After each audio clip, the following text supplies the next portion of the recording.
Hi friends, welcome back to my channel.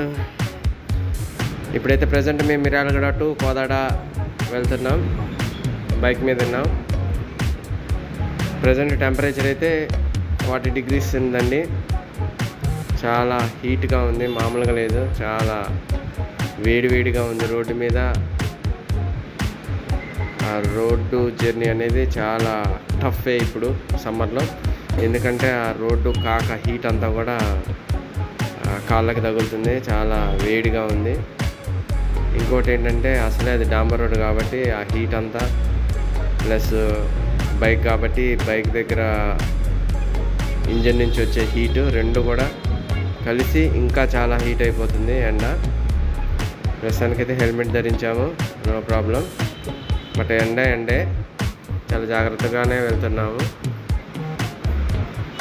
మధ్యలో మేము ఆగి ఓఆర్ఎస్ కూడా తాగుతున్నాం. ఎందుకంటే ఎండ బాగా తీవ్రంగా ఉంది కాబట్టి మనకి ఎటువంటి ప్రాబ్లం లేకుండా ఓఆర్ఎస్ కానీ ఏదో ఒక సాఫ్ట్ డ్రింక్ తీసుకుంటుంటే మనకి వడదెబ్బ తగలకుండా ఉండే ఛాన్సెస్ ఉంటాయి.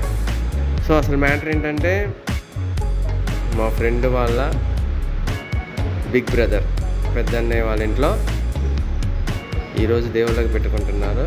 సో అందువల్ల మేము దేవుళ్ళకి పెట్టుకుంటారు కాబట్టి అక్కడికి వెళ్ళి దేవుడికి దండం పెట్టి మనస్ఫూర్తిగా మా మనసులో ఉన్న కోరికలన్నీ కూడా కోరుకొని దండం పెట్టుకొని ప్రశాంతంగా అక్కడ ఏర్పాటు చేసినటువంటి భోజనాలని మేము స్వీకరించి రిటర్న్ అవుతున్నాం. మా ఫ్రెండ్ వాళ్ళ అన్నయ్య వాళ్ళైతే బాగా రిసీవ్ చేసుకున్నారు. వాళ్ళు ముగ్గురు అన్నదమ్ములు. ఇప్పుడు మేము వెళ్ళిన వారింటికైతే మిర్యాలగూడ పెద్దన్నయ్య వాళ్ళ ఇల్లు, వెళ్ళిన వాళ్ళ ఇల్లు. రిసీవింగ్ అయితే చాలా బాగా చేసుకున్నారు వాళ్ళు.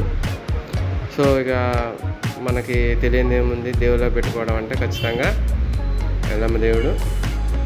సో మంగళవారం రోజు మేము వెళ్ళింది ఇప్పుడు ప్రజెంట్.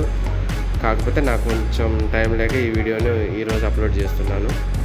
సో బిజీగా ఉంది కాబట్టి కొంచెం బిజీ, అందువల్ల ఈ వీడియోని అప్లోడ్ చేస్తున్నా. ఏం లేదు, అసలు నేను వీడియో తీయొద్దు అనుకున్నా. బట్ ఏంటంటే మామూలుగా ఎలాగో బైక్ మీద వెళ్తున్నాగా సరదాగా అసలు రోడ్డు వీడియో తీద్దాం.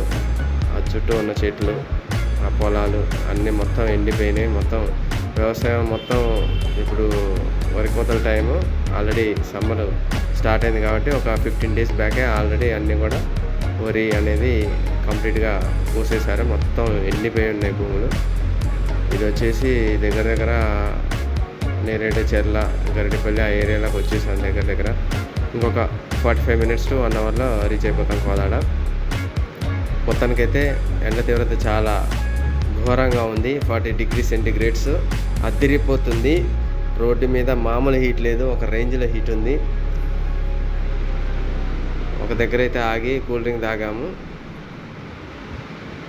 మళ్ళీ కొంచెం దూరం వెళ్ళిన తర్వాత మళ్ళీ ఓఆర్ఎస్ కానీ నిమ్మకాయ రసం కానీ తీసుకుంటాం, నో ప్రాబ్లం. ఏదో టెంపుల్ ఉంది అక్కడ చూడండి మనకి.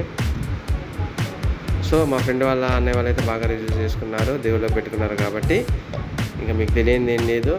మటన్ బ్రహ్మాండంగా కూర వండారు. ఇంట్లో వాళ్ళే వండారు మటన్ కర్రీ. చాలా బాగుంది కూర అయితే. So mutton curry plus chicken curry, chicken తినేవాళ్ళు చికెన్ కర్రీ ప్లస్ బోటి కూర 3 వేశారు మాకైతే. ఇంకా సాంబార్ ఒకటి, మజ్జిగ చట్నీ. ఐటమ్స్ అయితే చాలా బాగా అదిరిపోయాయి, మామూలుగా లేదు అసలు. కర్రీ అయితే ఎవరు వండారో కానీ ఆంటీ చాలా బాగా వండింది. మస్తు టేస్ట్ ఉంది కర్రీ, సూపర్బ్. బోటి కూర కూడా చాలా బాగుంది. చికెన్ కర్రీ కూడా బాగుంది. చికెన్ ఏంటంటే ఫ్రై చేశారు, చికెన్ కర్రీ ఫ్రై చేశారు, చాలా బాగుంది అది కూడా టేస్ట్. సో ఇంట్లో వాళ్ళే వండారు అనుకుంటా, మేబీ. చాలా బాగుంది. సో దగ్గరకైతే ఆల్మోస్ట్ నేరేడు చెర్ల దాటాము. నెక్స్ట్ వచ్చేసి ఇంకా చిన్న పల్లెటూర్లు ఉన్నాయి. చిత్తూరుగూడెం, రాయనగూడెం, గోపాలపురం, హుజూర్ నగర్, చిలుకూరు, సీతారాంపురం ఇవన్నీ ఉన్నాయి. ఇంకా ఆ తర్వాత కోదాడ వస్తుంది. ఇదంతా కూడా రైట్ సైడ్లో ఇప్పుడు నేను షూట్ చేస్తే అదేదో చిన్న మన భగీరథ వాటర్ ప్లాంట్ టైప్ ఏదో ఉంది, అదొకటి కట్టారు. ఇక్కడ చూడండి హార్ట్కి అక్కడ మొత్తం గ్రీన్ కలర్ క్లాత్ అయితే మ్యాట్స్ వేసుకున్నారు ఇక్కడంతా. సో ఇదండి సంగతి. మళ్ళీ నెక్స్ట్ వీడియోలో కలుద్దాం. డ్రైవింగ్ స్కూల్ కార్ అయితే పోతుంది చూడండి. ఇంకో కొత్త వీడియోతో మేము ముందుకు వస్తాను. Bye bye.